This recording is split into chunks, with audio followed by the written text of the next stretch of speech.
Before we dive in, a quick note. If you want weekly tools to grow and lead your business, sign up for my free newsletter at stevepreda.com/newsletter. Good day, dear listener. Steve Preda here with the Management Blueprint podcast. And my guest today is Adam Joseph, who's an entrepreneur, a 5-time private equity funded CEO, a 2-time Fortune 100 executive, and the Summit OS guide. Adam, welcome to the show. Steve, thank you. It's been a long wait. I'm thrilled to be a part of Blueprint. Yeah, it's great to have you here on the show. And, let's dig in. I always ask guests about their personal why and how they manifest it in their professional life, in their business, in their practice. So what is yours? So I know this sounds cliche, but you know me a little bit, so I think you can validate that I really try to live life to its fullest. When it comes to my career, I love to fill my days with people that share my passion for building. When I come home, I want to be with people I love. And when I have time off, I want to enjoy the adrenaline sports that give me energy, whether it's skiing or biking or hiking or climbing, whether it's with other experts or newcomers who want to learn. For me, that's what energizes me. And I have found in my career that it's possible to do this in business as well. I can remember as a young entrepreneur building my first company, trying to get my very small team to be as productive as possible and to work as hard as possible. And part of the magic with that was to get the most out of them. I bought 2 cheap hockey goals at a Costco, and every day at lunch we play a little rollerblade hockey. Not only did it make them more fit, but we really got to know one another and enjoy one another aside from sling and code. And I not only rewarded them with a little bit of fitness, but we were fortunate to get a trade sale just a few years later. Wow. I truly believe in all things. You need to savor the journey, not grind to the finish line. It's true in a bike race. It's true over dinner. And it's certainly true with a business. Yeah, I like to say also that it's so hard to make a business successful if you don't at least enjoy the ride and you don't have fun along the way. Absolutely. I mean, and there was absolutely times in my business career where it was nearly impossible for me to come up with that right balance. And it impacted my family. It impacted my personal well-being. I would argue that many of the management skills I developed as an operator were so that I could make the time to recover that balance between work and everything else. So what does it take to create that time? What does it take to have this balanced life as a top executive? It's not something that CEOs brag about, that they are having balanced lives. Well, a lot of it is being part of or building a great team. To me, the best thing you can do is have people that you know and trust that you can not only delegate things to, but know that they'll be done as well or better than you can. Because quite honestly, particularly as a growth stage CEO, a lot of your time is spent either doing other people's job that you may not do nearly as well as they do, or worrying about how well they're doing it, and sometimes sticking your nose in places where it's just not helpful and oftentimes counterproductive. So what does it take to build a team, such a team around you? How do you So, attract these people? great question. So important and rewarding. One of the things I'm most proud of in my career, are some of the people that I brought along the way, and certainly appreciate others doing the same for me. The first piece, and again, this is one of the parts I also really enjoy, is identifying talent. If you're in a bigger company, finding people in the organization. If you're not, looking in your network, your friends' network, right? Good people stand out. And I strongly advise to select for potential, what they could be, not their performance in their last job. I assure you, your top seller does not often make the best chief sales officer. I've made So, that mistake. I'm sorry, Adam. So how do you know who has potential, or how does it show up? So some of it is just, understanding what drives them, understand how they interact with you, how they interact with others. Oftentimes you're finding out about them because of a reputation, because of something they've done. Peel under the covers, understand, where they want to go with this, how they got these skills, et cetera, and so forth. And in many cases, it's giving them a test drive, taking people that have never managed anyone in their lives and saying, today, you're not going to manage people.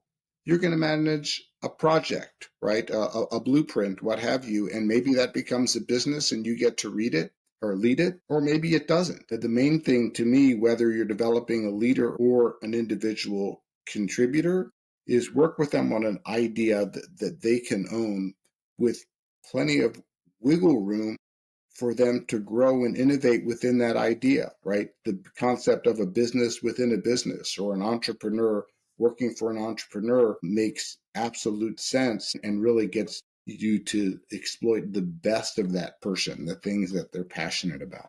Mhm. I like what you say about ownership. You mentioned, you use the word ownership.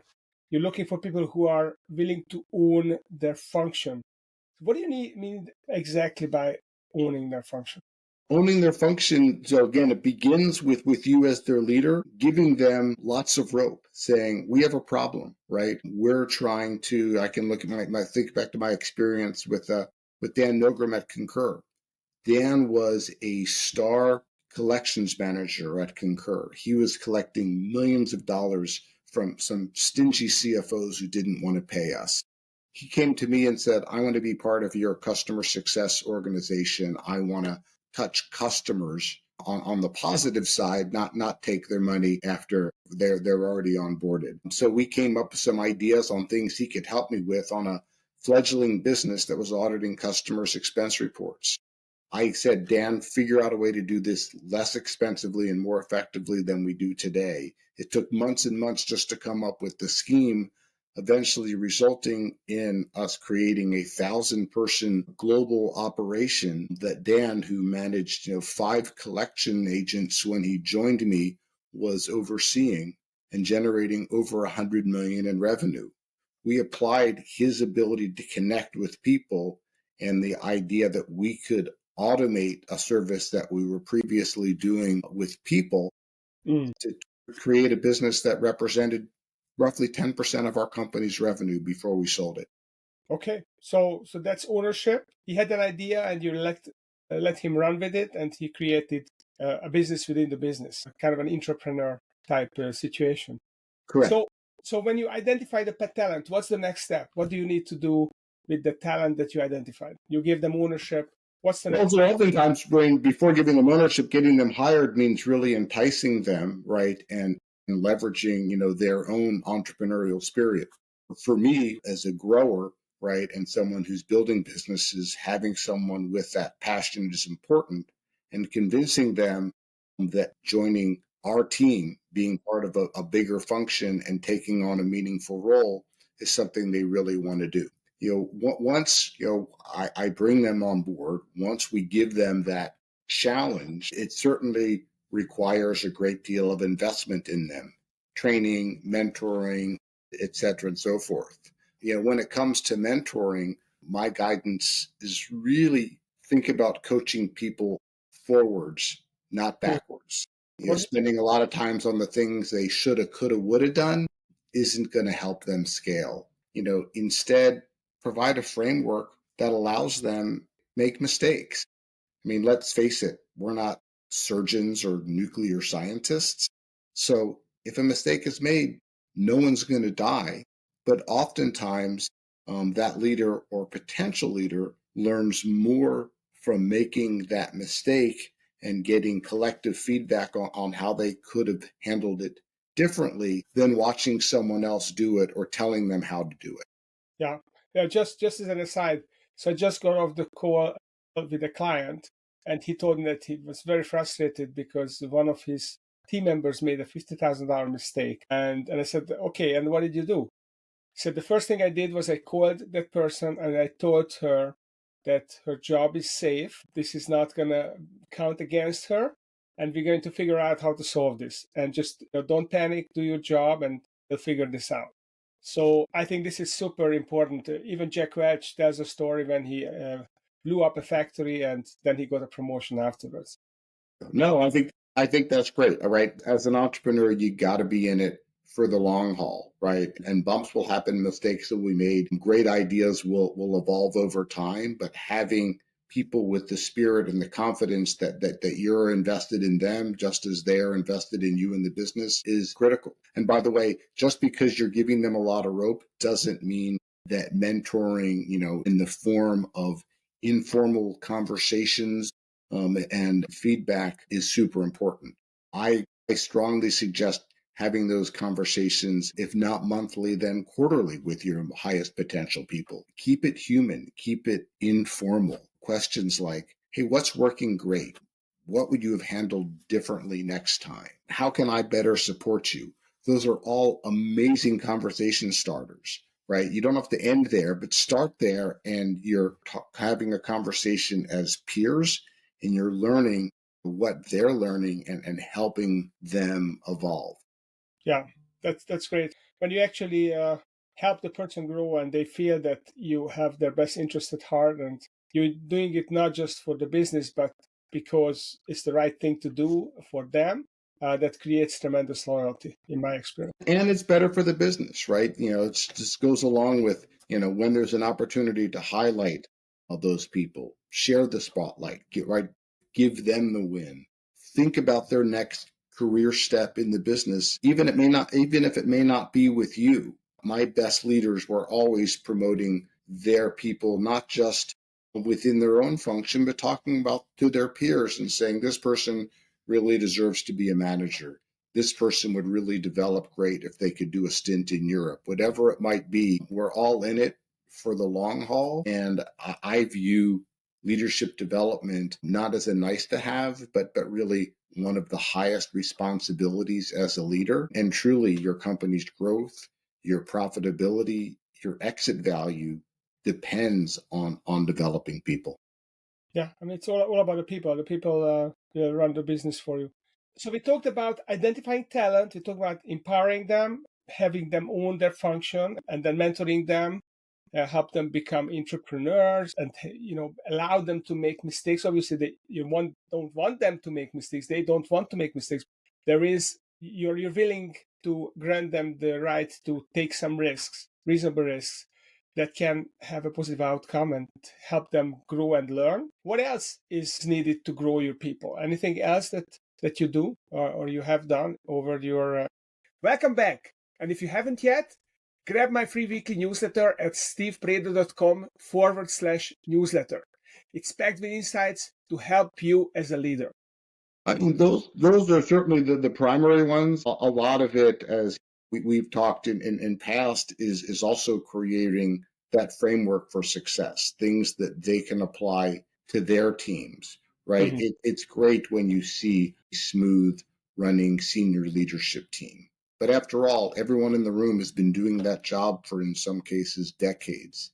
Figuring out how to push it down to the next level, give them tools, give them examples, give them processes and playbooks that they can use with their teams. And oftentimes they may come back and say, hey, the playbook that we use up here doesn't work down there. So this is what we're going to do differently. But providing proven tools and being available, not just to them, but being available to do the skip levels to learn from their team what we may not be doing right in the boardroom is super important to support those various parts of the business and set those leaders up to be part of your succession plan.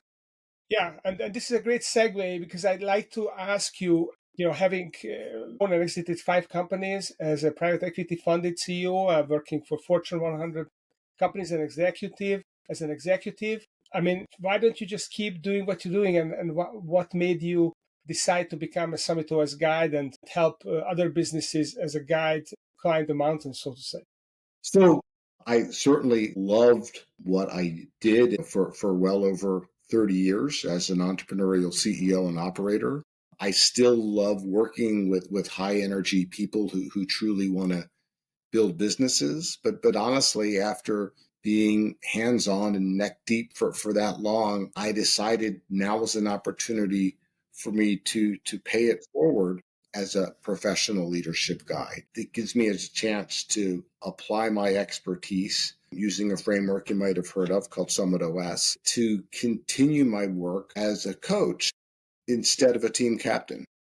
So, what is it that most excites you about being a coach rather than working and running the business?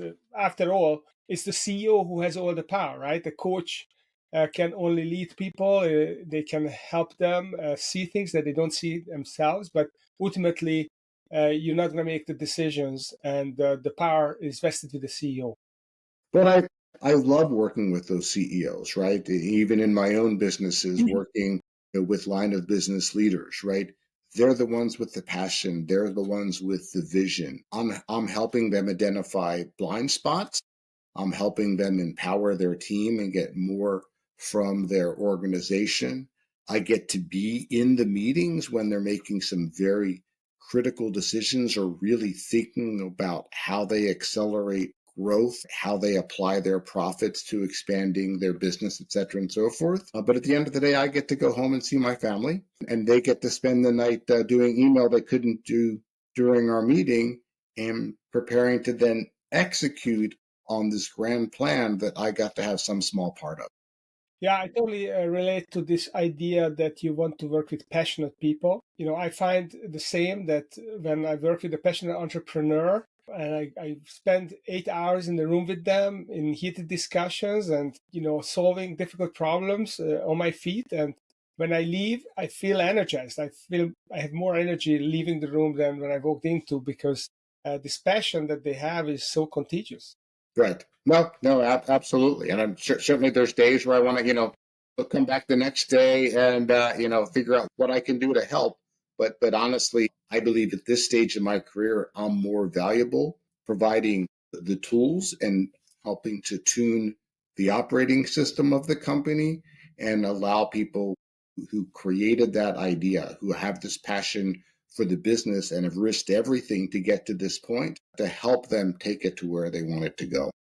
Yeah, and the CEO, as you said, they have to go back and still do their day's work often after the session, and they really have to go the extra mile and make tough decisions. What was the hardest decision that you had to make in your career? And I'd say I'm not proud to say that I've had to do this more than once, but I think the hardest decisions are doing company restructurings when good people unfortunately lose their jobs. Even if the drivers are things like investor issues or product slips or a global pandemic, it's always gut wrenching. And at some level, it's your fault. How do you get over this, and how do you process it as a CEO, especially when you feel like it's your fault or partially your fault? Maybe you could have done something that you didn't realize at the time, or and then you have to make the decision, and then you have to break the news. How do you process it? How do you move on Well, after? to begin with, regardless of whose responsibility it is, it's your responsibility to be professional in managing the changes, determining what is necessary for the longevity of the company, making sure the team is treating the departing talent with respect, and then having laser focus on the surviving organization to make sure that we can come back stronger with greater clarity of vision and intention. But that doesn't mean that you're not spending your night saying, how did we get so far ahead of our financial capacity with this hiring that when we faced a downturn, the only thing we could afford to do was reduce our overhead versus relying on resources we had in the company to support them. Yeah, I think there is momentum in business is super important. And when you feel like you have momentum, then maybe you are going to keep the staff on longer because you feel like the momentum is going to carry you through the difficult patch. And often it does, right? And then by the time you're willing to pull the plug, it's already too late to some extent. And then you have to make a deeper cut. And I don't know if that can be alleviated entirely. Yeah, no, it's hard, right? I mean, certainly, in companies where you have a direct sales organization, for example, and at the end of the day, right, the number of feet on the street directly correlates to how quickly you can grow. It's easy to be mesmerized and say we need to put people in every NFL city, not realizing that some markets for some products are going to be stronger. You find that all of a sudden, right, putting offices in secondary cities or setting people up that don't have the resources they need from headquarters or regional experts makes it that much harder for them to get productive. So you've made this very significant investment in an organization, in a team that's not even been given a chance to prove themselves before you say, hey, you know what, we're gonna shrink the sales organization and count on the people that are already performing for us. Yeah, it does happen. And sometimes it's a board level decision. Maybe there's a merger that happens, or the board gets jittery and they're going to mandate a change that is counter to your vision. And sometimes a CEO, a heightened CEO, will have to, execute. Right. No, it's a painful process. I will say I learned from every one of those, right? And I bled along the way. Then you find yourself in another situation or in our current world, right, in the role where, you're coaching an organization and saying, for whatever reason, it appears that you're really overweighted in this department and you need to figure out how you can do more with less. Yeah, absolutely. So, what is the most important question that any entrepreneur should ask themselves on a regular basis, in your opinion? So to me, and first and foremost, you got to do it day one, right? Before you tie other people's lives to your vision, it's, are you ready to burn the boats, right? And not just necessarily for the idea, that first idea you had that was the spark that motivated you to quit your job and start your own company, but are you so committed to being an entrepreneur in this segment, leveraging your knowledge and passion that you're going to bet everything to turn it into a success, which not only has financial implications, but lifestyle implications, and certainly is going to be all encompassing as you build that team. Because you start out with a team of one and a business plan in your bank account. So unless you're truly committed to doing those things and then making sure your significant others supports you, then you may fail before you start. If you have that passion and you can't let it go and you're willing to play the long game, it's a wonderful experience and so rewarding, but absolutely not for the faint of heart. So, why is it important to burn the boats? I think if you're half in, you can't get there unless you've invented some new industry with no competition. There's someone else who's staying up later and working harder. I'm not sure, and in the entrepreneurial world, smarter helps, but smarter doesn't usually get it done. It's passion and hard work and strategy and execution that get it done. And I think if you're already thinking of your plan B, or where you're going to get a job to rebuild the piggy bank, then you're not ready to start off as an entrepreneur. We're a strange breed, but yeah, you need to make sure you're one of us before you take on the risks and the pressures of building a business. Even having done it multiple times, every time I look back and say, wow, that was a lot harder than I thought it would be, with a lot more mistakes than I intended. And it took a lot longer than I thought. Yeah, it takes twice as long and costs twice as much or more. I relate to that. So, who are the ideal clients for you that you can really help climb that mountain? What kind of businesses do you love to work with the most? So based on my experience, I love SaaS businesses. So I've spent my career in enterprise software. Nearly all enterprise software is now software as a service. So that's an area where I have a lot of passion and experience. I think being tested by your customers every day, having to deliver in order to collect that recurring revenue stream is also something that I thrive in. I've worked in a number of different segments. I certainly have enjoyed being an early innovator in the cybersecurity world, even more recently in the physical security world. I had some great experiences in the financial technology world that just continues to scale and scale. I look at the way we did expense reports at Concur And it seems so antiquated now that people are basically being given a third-party credit card and all they do is spend their money and it allocates and reimburses them in real time. But for me, it's really tech-enabled services and enterprise software that is my core. But honestly, I've worked with a number of companies well outside my domain space and have come to discover that growth stage companies, independent of the product, whether they're selling an individual skill set or a hard good or a service, the challenges we face, right, with people, with the performance of the organization, with how we measure against our competition and benchmark what's possible, and then in turn, ideally, and sometimes it takes a while, turn that into profits that then power new investments for the company and expansion. It's surprising how similar businesses that I thought I knew nothing about, once peeling under the covers and talking to the leaders and saying, these are the problems I'm facing, I say, well, yeah, I've been there and I've been there and I've been there. And let's, talk about your alternatives. Oftentimes they have the vision and they have the answers. It's just having the conversation of how we put them in order and work with the broader management team to execute against them.